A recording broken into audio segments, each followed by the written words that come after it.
वृंदावन बिहारी लाल की जय। राधा रानी की जय। श्री गुरुदेव भगवान की जय। श्री राधे राधे। भक्ति प्रश्नोत्तरी कार्यक्रम प्रारंभ किया जा रहा है। आइए हम भक्ति संबंधित प्रश्नों को श्रवण करें। श्री राधे राधे गुरु जी, आपके श्री चरणों में कोटि कोटि दंडवत प्रणाम। प्रश्न है, महाराज जी, जब मैं मंदिर जाती हूँ तो शाम के समय में भी लोग पीपल और शिवलिंग पर जल चढ़ाते हैं, तो क्या शाम के समय पीपल और शिवलिंग पर जल चढ़ाना उचित है? शनिवार को पीपल के वृक्ष की कितनी परिक्रमा करें? पीपल के वृक्ष की परिक्रमा शनिवार को ही करना ज़्यादा उपयुक्त होता है, और परिक्रमा तो दूसरे दिन भी कर सकते हो, स्पर्श नहीं करना चाहिए। शनिवार को स्पर्श भी करना चाहिए। सर्वोत्तम है प्रातःकाल जल चढ़ाना, लेकिन यदि किसी कारण से आप प्रातःकाल वहाँ उपस्थित नहीं हो पाते हैं, कोई ऐसी नौकरी है, कहीं दूरी ऐसी है, कोई धंधा ऐसा है कि आप वहाँ तक नहीं पहुँच पा रहे हो, तो फिर शाम को कर सकते हो, लेकिन अधिक उत्तम है प्रातःकाल की पूजा। श्री राधे राधे। इनका दूसरा प्रश्न, 4 परिक्रमा कितनी करनी चाहिए भी पूछा। 4 परिक्रमा करनी चाहिए। राधे राधे। इनका दूसरा प्रश्न है, एकादशी के दिन क्या हम पक्षियों को चावल और मछलियों को आटे की गोली डाल सकते हैं? हाँ, डाल सकते हैं। यदि आप का व्रत है तो दूसरी चीज डालना चाहें डालें, लेकिन वो खाते नहीं हैं। पक्षी जो हैं फलाहार की चीज नहीं खाते हैं, वो नमकीन ज़्यादा पसंद करते हैं। आटे की गोली कछुआ और मछली खा लेते हैं। राधे राधे। इनका आखिरी प्रश्न है, महाराज जी, तांबे के लोटे का दान मंदिर में किस दिन करना चाहिए और कैसे करना चाहिए? क्या पहले उस लोटे से हम खुद शिवलिंग पर जल चढ़ाना चाहिए हमें? तांबे के लोटे का दान केवल भगवान के लिए करना चाहिए। तांबे के लोटे का दान का पूछ रहे हैं ना, तो दान केवल भगवान के लिए अर्थात मंदिर के लिए किया जाता है। तांबे के लोटे का जल मुंह लगा कर नहीं पिया जा सकता है। ऊपर से भले पी लीजिए, मुंह लगा करके जूठा नहीं करना चाहिए बर्तन को। और भगवान की सेवा के लिए ही तांबे का बर्तन प्रयोग किया जाता है। ऐसा प्रभु ने वहाँ गया में आदेश किया था। राधे राधे। राजेश जी हैं राजस्थान से। इनका प्रश्न है, जैसे हम पढ़ते हैं कि राधा कृष्ण जी का निकुंज है, वैसे सीताराम जी का भी निकुंज है या नहीं है? है, भगवान सीताराम जी की भी जो सखियां हैं, सहचरियां हैं, वो जनकपुर की उपासना का एक तरीका है, तो उनका भी निकुंज होता है। तो उसका अयोध्या में और चित्रकूट में, जनकपुर में मुख्यता है इसकी। तो आप यदि उस तरह की उपासना करना चाहो तो कर सकते हो। राधे राधे। इनका दूसरा प्रश्न है, सखी गोपी भाव के लिए क्या राधा कृष्ण की उपासना करनी पड़ती है, ये तभी निकुंज मिलता है? प्रमोद वन जो है, अयोध्या जी में प्रमोद वन नाम का मोहल्ला हो गया। प्रमोद वन दिव्य अयोध्या जी में है। जिनको अयोध्या जी का दिव्य दर्शन प्राप्त हो, उनको प्रमोद वन का दर्शन मिलेगा। वही है सखियों का स्थान। और ऐसे यहाँ श्री वृंदावन धाम में निधिवन सेवा कुंज है ही, पूरा वृंदावन। और क्या इन्होंने पूछा है, सखी गोपी भाव के लिए क्या राधा कृष्ण की उपासना करनी पड़ती है तभी निकुंज मिलता है? आपकी भावना, जो प्रेम, आपके प्रेम को देखकर प्रभु ये सब प्रदान करते हैं। ये जो सहचरी भाव आपको चाहिए, सहचरी भाव की उपासना करनी है, तब तो युगल उपासना आवश्यक है। राधा कृष्ण की उपासना करोगे तो सहचरी भाव की प्राप्ति मिलेगी, यदि आपकी ऐसी इच्छा है तो। और आप दास्य भाव के हो तो फिर वो नहीं होगा। सहचरी भाव दास्य वालों के लिए नहीं होता है। जो प्रिया प्रियतम वाले भाव में सहचरी भाव है, वो होता है निकुंज की उपासना। और जो मीरा जी की तरह से माधुर्य भाव पसंद करते हैं, अर्थात भगवान कृष्ण को प्रियतम और अपने को प्रिया मानते हैं, उनमें युगलोपासना आवश्यक नहीं होती, केवल कन्हैया की उपासना से ही सब हो जाता है। राधे राधे। इनका आखिरी प्रश्न है, महाराज जी राधा वल्लभ संप्रदाय में जो सेवा पद्धति है निकुंज की, तो सीताराम जी के निकुंज की प्राप्ति सेवा मिल जाएगी? आपको उसके लिए मिथिला से संबंध जोड़ना पड़ेगा। मिथिला से संबंध अग्र द्वारा बोला जाता है। अग्रदेवाचार्य जी महाराज, अग्रदेवाचार्य जी महाराज का जो द्वारा है वहाँ से आपको जुड़ना पड़ेगा, तो तब सहचरी भाव की उपासना आपको प्राप्त होगी। और दास्य भाव तो सर्वसुलभ है ही, लेकिन अग्र देवाचार्य की सहचरी भाव उपासना, वैसे ठाकुर जी के पर जो भी आपका भाव होगा प्रभु को सब स्वीकार है। राधे राधे। आशा जी हैं राजस्थान से, इनका प्रश्न है, हम पिछले साल नए घर में शिफ्ट हुए। पुराने घर में हमने बहुत सारे तुलसी के पौधे लगा रखे थे जो बहुत हरे भरे भी थे। यहाँ नए घर में तुलसी जी का पौधा लगाने की बहुत कोशिश की पर लगता ही नहीं।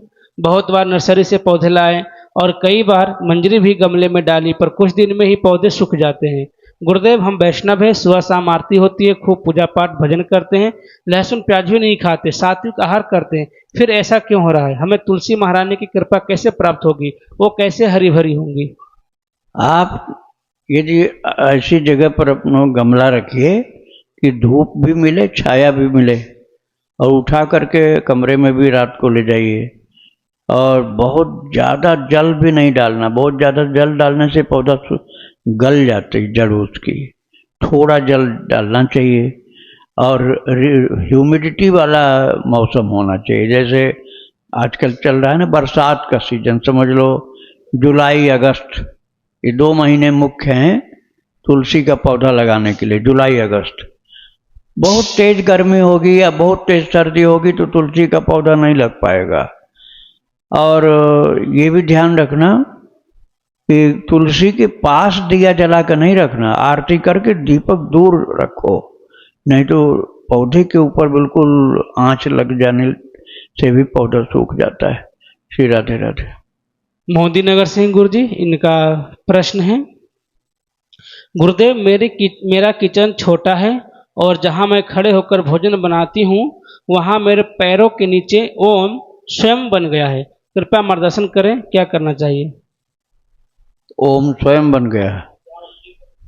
हाँ, तो आप एक चौकी उसके ऊपर डालिए। चौकी ऐसी हो कि पाए बाहर बाहर हो जाएं, ओम के बाहर 4 पाए उसके हो जाएं, फिर चौकी के ऊपर आप खड़े होकर के काम करिए। अब मिटाइए नहीं, जो बन गया है सो बन गया है। चौकी के ऊपर रख करके फिर उसके ऊपर आप सीधा ओम के ऊपर खड़े होना उपयुक्त तो नहीं होगा। राधे राधे। एक छोटी सी बच्ची का प्रश्न है गुरुजी, भगवान शिव अपने गले में सर्प को क्यों धारण करते हैं? क्यों उनके गले में सर्प होता है? हाँ, पहले मैं बता चुका हूँ लेकिन आपने सुना नहीं होगा। तो शिव जी महाराज का ये भूषण है, आभूषण है, और उनका विष भी, नीलाकंठ जो है विष पान से हुआ है, और शेष नाग के स्वरूप हैं वो सर्प। तो कहने के लिए तो गले में कंठ है, विषधर लिपटा हुआ है, लेकिन वो भगवान राम की कथा कहते हैं। और हर से सुधासम गिरा उचारी, शिव जी के कंठ में भी विष है और गले में भी विषधर लपटे हुए हैं, फिर भी जब बोलते हैं राम जी की कथा तो हरसी सुधा सम गिरा उचारी, अमृत जैसी दिव्य ध्वनि उनकी प्रकट होती है भगवान की चर्चा करने में, कथा करने में। श्री राधे राधे। रीटा अग्रवाल जी हैं, इनका प्रश्न है, गुरुजी कृपया करके बताएं कि हनुमान जी को हम कैसे प्रसन्न करें, कैसे प्रसन्न किया जाता है? मैं क्या करूं कि हनुमान बाबा मुझ पर प्रसन्न हो जाएं। हाँ, तो मैं अभी शिव जी की बात बता रहा था ना, तो ये हमारे जीवन में कितनी भी शाक्तता हो जाए, कितना ही परेशानी हो जाए, लेकिन राम जी की कथा के जैसे प्रिय भाषण करना चाहिए। तो शिव जी राम जी को बहुत प्रिय हैं। को शिव सम रघुपति व्रत धारी, बिनु अगत जी सती हसी नारी। शिव के समान राम जी का प्यारा दूसरा कौन है? कि नहीं अग होने पर भी राम जी की भक्ति में बाधक होने पर सती का त्याग कर दिया था शिव जी ने। तो वही शिव जी एक रूप से हनुमान जी हैं। तो जैसे शिव जी निरंतर कथा कहते हैं या सुनते हैं, एक काम करना है, चाहे सुनना है चाहे कहना है, दोनों में से एक काम उनका चालू रहता है। राम ही सुमिरिय गाये, राम ही संतत सुनिए, राम गुण ग्राम ही। राम को सुमिरो, गाओ और कहो तो कल्याण होगा। सुमिरिय गाये, स्मरण करो, सुनो और गाये अर्थात कहिए। तो यही शिव जी का स्वरूप है, यही हनुमान जी का स्वरूप है। आप हनुमान जी को प्रभु का नाम सुनाओ, भगवान की कथा, भगवान के भक्तों की कथा हनुमान जी को सुनाओ, तो हनुमान जी प्रसन्न हो जाते हैं। वहाँ जाके बैठ जाते हैं हनुमान जी। जहाँ भगवान की कथा होती वहाँ हनुमान जी आते जरूर हैं। वो किस वेश में होंगे, छिपकर बैठते हैं जिससे कथा में बाधा न पड़े। अब वो बहुत बाद में उठकर जाते हैं। तो इस तरह से कथा के प्रेमी हैं। रामचरित सुनिबे को रसिया, तो उनको भगवान की कथा आप सुनाओ, भगवान का नाम सुनाओ, तो हनुमान जी प्रसन्न हो जाते हैं। इसी तरह से शिव जी भी प्रसन्न होते हैं। राधे राधे। दिल्ली सिंह गुरु जी, इनका प्रश्न है, आशीर्वाद एवं कृपा में क्या कोई अंतर है? कृपा सदा होती रहती है, मांगना नहीं पड़ता। जैसे सूर्य में से ज्योति निकलती रहती है और पानी प्यास बुझाता ही बुझाता है, हवा चलने पर सुखद अनुभूति होती है, अग्नि से दाहकता अपने आप निकलती रहती है। अग्नि से कहो हमको गर्मी दो, तभी गर्मी देगा क्या? नहीं कहोगे तब भी अग्नि गर्मी देगा। तो नेचुरल वे में जो जो चीज मिलती रहती है वो कृपा है। अग्नि की कृपा है कि अग्नि गर्मी दे रहे हैं, हम कृपा में नहीं मांगे तब भी सूर्य रोशनी देंगे। ऐसे जो जल शीतलता और पवन जो संचरण प्राणवायु का करेगा, तो ये है कृपा। और आशीर्वाद होता है किसी विशेष के लिए वो कार्य सिद्ध होना। कृपा सबके ऊपर बराबर होती है। कृपा सबके ऊपर बराबर, गरीब के ऊपर, अमीर के ऊपर, स्त्री के ऊपर, पुरुष के ऊपर, और पागल के ऊपर, बुद्धिमान के ऊपर, ज्ञानी के ऊपर, एकदम सनकी के ऊपर भगवान की कृपा बराबर है। जैसे सूर्य की कृपा, अग्नि की कृपा, वायु की कृपा बराबर है सबके ऊपर है, ऐसे ही सबके ऊपर, झुग्गी झोपड़ी वाले के ऊपर, बड़े ठाट बाट वाले के ऊपर भी कृपा भगवान की बराबर है। आशीर्वाद अलग चीज होती है। आशीर्वाद सबके ऊपर एक जैसा नहीं होता है। जिसको जिस प्रकार का आशीर्वाद मिला है वही वो कार्य कर सकता है। राधे राधे। इनका दूसरा प्रश्न है, ठाकुर जी के लिए भक्ति, वंदन, नियम, संयम, प्रेम भाव एवं साधना करना एवं भक्ति में ठाकुर जी को देखने या पाने के लिए तरफ जागृत हो जाना या ललक अथवा भाव होना, इनमें क्या अंतर होता है? ये शब्द अलग अलग हैं। ललक होना, भाव होना, पाने के लिए लालसा होना, ये सब प्रेम का ही लक्षण है। प्रेम का लक्षण है ये। और यही प्रेम जब तीव्र होता है और कहीं ना हो, केवल भगवान के लिए हो जाए, बहुत ज्यादा बेचैनी, तो प्रेम का उत्कृष्ट स्वरूप है। तब भगवान का अनुभव होना शुरू होता है। ये एक प्रेम के ही अलग अलग दशाएं होती हैं। राधे राधे। सूर्यांश दुबे जी हैं प्रयागराज से, इनका प्रश्न है, गुरु जी, रामचरितमानस में ये आया है, मातु पिता गुरु प्रभु के बानी, बिनहि विचार करैया शुभ जानी। इस चौपाई के अनुसार महाराज जी माता पिता की आज्ञा में धर्म अधर्म का विचार करे या न करे, क्योंकि आजकल पिता भक्ति भाव की शिक्षा भी नहीं देते हैं।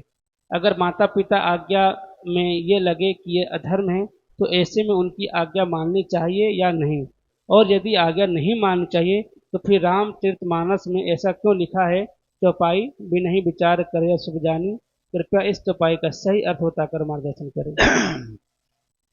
चौपाई सही है, लेकिन माता पिता सात्विक हों तब लागू होता है। सात्विक माता पिता, अब नशेबाज होंगे, शराब पी के गिरे पड़े हैं नाली में और कह रहे हैं मुझे उठा के कुआं में डाल दे, तो तुम कुआं में डाल दोगे पिताजी को तो और पाप लग जाएगा। वो पहले से नाली में पड़े हुए हैं शराब पी करके, वो कह रहे हैं कुआं में डाल, कुआं में डाल। अब तुमने कुआं में डाल दिया तो पिताजी की आज्ञा नहीं, एक शराबी की आज्ञा माना तुमने। पिता की आज्ञा नहीं है, वो एक शराबी की आज्ञा है।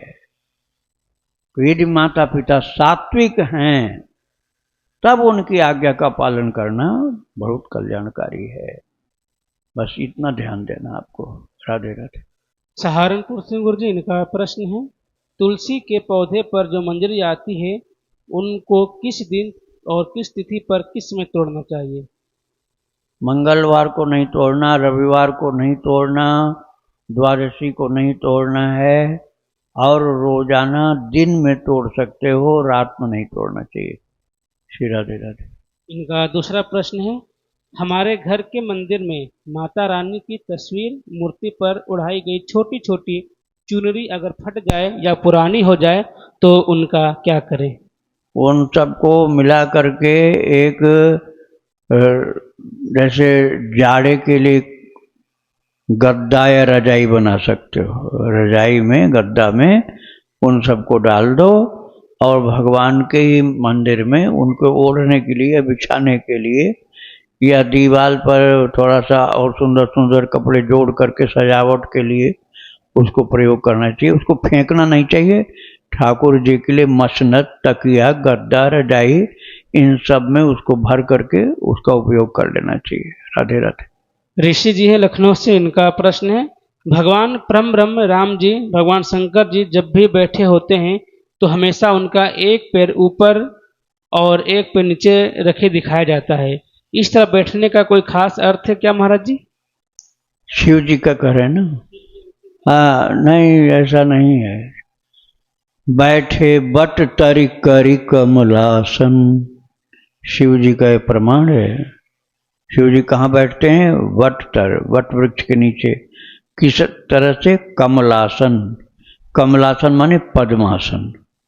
कमल पद्म एक ही बात, पद्म को कमल कहा जाता है। बैठे बटतरी करी कमलासन, अर्थात पद्मासन में बैठे हैं। और पद्मासन शिव जी का मुख्य आसन है। और जो आप एक पैर नीचे एक पैर ऊपर कह रहे हो ना, इसका प्रमाण नहीं मिलता कहीं। श्री राधे राधे। इनका दूसरा प्रश्न है, मैं श्री राम जी का पुत्र हूँ और राम जी को भक्ति पाने के लिए, राम जी की भक्ति पाने के लिए शिव जी को जल चढ़ाना चाहता हूँ। मंदिर दूर होने की वजह से रोज शिव जी को जल नहीं चढ़ा पाता। अगर छोटा सा शिवलिंग घर ला के रोज जल चढ़ाऊं तो क्या यह उचित होगा? सुना शिवलिंग घर पर नहीं लाना चाहिए। नहीं, ऐसी बात नहीं। शिव जी की पूजा करो तो घर में ला सकते हो। छोटा ही ले आना, और इतना छोटा ले आना कि उनको एक डिब्बा में भी बंद कर सको। बहुत बड़े लाओगे तो डिब्बा में नहीं बंद कर पाओगे। और जब वो जल चढ़ाओ तो फिर वो जल जो है भगवान कृष्ण को या राम जी जो हैं तुम्हारे पास, उनको पिलाओ, उसके बाद प्रसादी लो, तो वो उनका चरणामृत लेकर खुश होते हैं। तो शिव जी को तिलक लगाओ, पूजा करो, आरती करो। घर में रख करके आप कर सकते हैं। वो यदि आप घर में रख लो और पूजा उनकी न करो तब दोष लगता है। राधे राधे। प्रश्न गुरु जी, गुरुदेव, प्रभु कृपा से मुझे स्वप्न में सबसे पहले पंचाक्षर और द्वादशाक्षर मंत्र मिला। उसके बाद पता चला कि 12 अक्षर मंत्र मूल मंत्र होता है। फिर कुछ महीनों एक दूसरे स्वप्न में शरणागति मंत्र मिला और फिर कुछ दिनों के बाद गोपाल मंत्र भी मिला। गोपाल मंत्र की माला 19 बताई गई स्वप्न में, किंतु बाकी मंत्रों की माला नहीं बताई गई थी। तो मैंने ठाकुर जी के आगे पर्चे रख के बाकी मंत्र की माला पूछी तो शरणागति की 7 माला, 12 अक्षरी की 1 माला और ओम नमः शिवाय पंचाक्षरी की मंत्र की 4 माला आई। क्या यह ठीक है? कृपया बताएं। 12 अक्षर, पंचाक्षर, अष्टाक्षर, शरणागति मंत्र और गोपाल मंत्र की कितनी कितनी माला जपा करूं?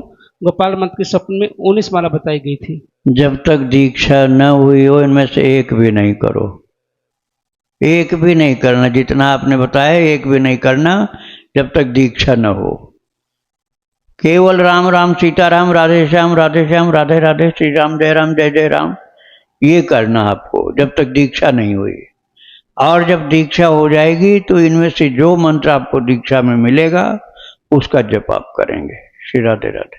गुरुग्राम से रेखा सैनी जी, इनका प्रश्न है, महाराज जी मेरे इष्ट राधे श्याम और सीताराम है, पर मैं नवरात्रि में पूरे व्रत करती हूँ, माता रानी के और भोले बाबा के प्रदोष व्रत की भी करती हूँ। पर महाराज जी कहते हैं कि अपने इष्ट में ही अनन्यता रखनी चाहिए। क्या मैं ठीक कर रही हूँ या गलत? महाराज जी जब गणेश जी का पर्व आता है तब 13 दिन उनको भी मैं बैठाती हूँ। इष्ट कौन बता रहे हैं? इष्ट खुद बताया? राधे श्याम सीताराम जी हैं। अच्छा, तो अनन्य होने पर भक्ति में बल आता है। जब तक अनन्य नहीं होगे ना तब तक भक्ति में बल नहीं आता है। भगवान ने भी कहा है माम एकम शरणम व्रज। गीता जी के 18वें अध्याय के 66वें श्लोक में कहा है माम एकम शरणम व्रज, एक मेरी केवल एक मेरी शरण में आ जा, ऐसा प्रभु ने कहा है। 14वें अध्याय में कहा है अव्यभिचारिणी भक्ति योग के द्वारा मेरी सेवा करो, अर्थात केवल उन्हीं की भक्ति करो। दूसरे सबकी करोगे तो भक्ति में शक्ति नहीं आ पाएगी। तो जिनको इष्ट मानते हो उन्हीं से प्रेम करो, उन्हीं की भक्ति करो, लेकिन और देवी देवताओं को सिर झुकाना जरूरी है, उनसे प्रेम करना जरूरी नहीं है। राधे राधे। इनका दूसरा प्रश्न है, महाराज जी मैं एकादशी व्रत, कृष्ण जन्माष्टमी और राधाष्टमी के भी व्रत रखती हूँ क्योंकि मैं उनके दर्शन करना चाहती हूँ। मैं 5 लड्डू गोपाल और 1 राधा रानी की सेवा करती हूँ और बस यह चाहती हूँ कि कलयुग में दोबारा जन्म ना हो, मैं अपनी राधे श्याम जी के पास ही रहूँ। राधा कृष्ण को उपास इष्ट मानते हैं। राधाष्टमी, जन्माष्टमी, एकादशी का व्रत। हाँ ठीक है, आपका काम, आपका व्रत भी सही है। जन्माष्टमी, एकादशी, राधाष्टमी का व्रत है और भगवान की उपासना, भगवान के भक्तों का चरित्र जरूर सुनो। भक्तों का चरित्र सुने बिना प्रेम नहीं होता है। और प्रभु का नाम जप करो। दीक्षा नहीं हुई हो तो किसी संत से, जो वैष्णव हो, प्रभु के प्रेमी हो, उनसे दीक्षा लो और रोजाना भक्त चरित्र, भगवंत चरित्र श्रवण करो, जप करो। नाम लेखन करना चाहो तो लाल स्याही से लेखन भी करो। व्रत शरीर के शक्ति के अनुसार ही करना। शरीर में कोई बीमारी हो, अवस्था ज़्यादा हो या बहुत छोटा बच्चा हो तो उसके लिए व्रत आवश्यक नहीं होता है। श्री राधे राधे। अंशिका जी, इनका प्रश्न है, मैं लखनऊ से हूँ, मेरी उम्र 18 वर्ष है, मैं आपसे राधा रानी के नाम की दीक्षा लेना चाहती हूँ। हाँ, आपको राधे श्याम 1 लाख लिखना होगा। 1 लाख राधे श्याम लिखिए तो उसके बाद आपकी दीक्षा हो जाएगी। श्री राधे। तान्या जी हैं गुड़गांव से, इनका प्रश्न है, मैं तुलसी माला और रुद्राक्ष माला दोनों गले में धारण करती हूँ, लेकिन क्या तुलसी माला के अंदर हम रुद्राक्ष मिला के पहन सकते हैं या हमें गले में 2 अलग माला तुलसी जी की और रुद्राक्ष की पहननी चाहिए फिर एक साथ? ये तो बताया ही नहीं कि आप भक्ति किसकी करते हैं, केवल माला की बात बताई। माला तो कोई भी दुकानदार लोग भी बहुत सारे पहने रहते हैं बिक्री करने के लिए। तो माला शौक से पहनते हो, भक्ति किसी की नहीं करते हो। तब जैसे मन में हो वैसे करो। और ये भक्ति भी करनी है तो भगवान राम की, कृष्ण की भक्ति है तो तुलसी की माला गले में होगी। और शिव जी की भक्ति है तो रुद्राक्ष की माला गले में होगी।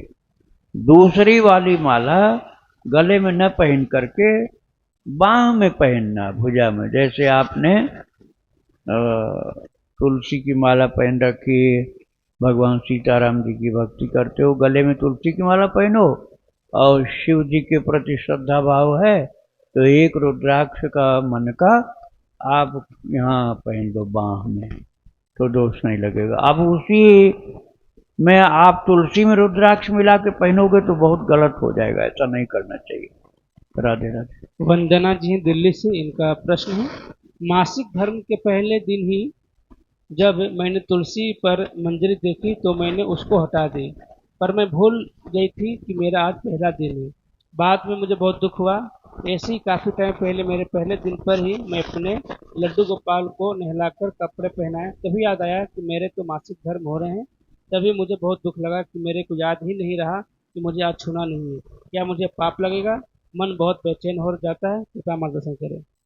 अनजान में जब भूल हो जाए तो भगवान से क्षमा मांग लो, और फिर जानबूझ करके वो नहीं करो भूल, और भगवान की भक्ति में लगे रहो, वो क्षमा कर देते हैं।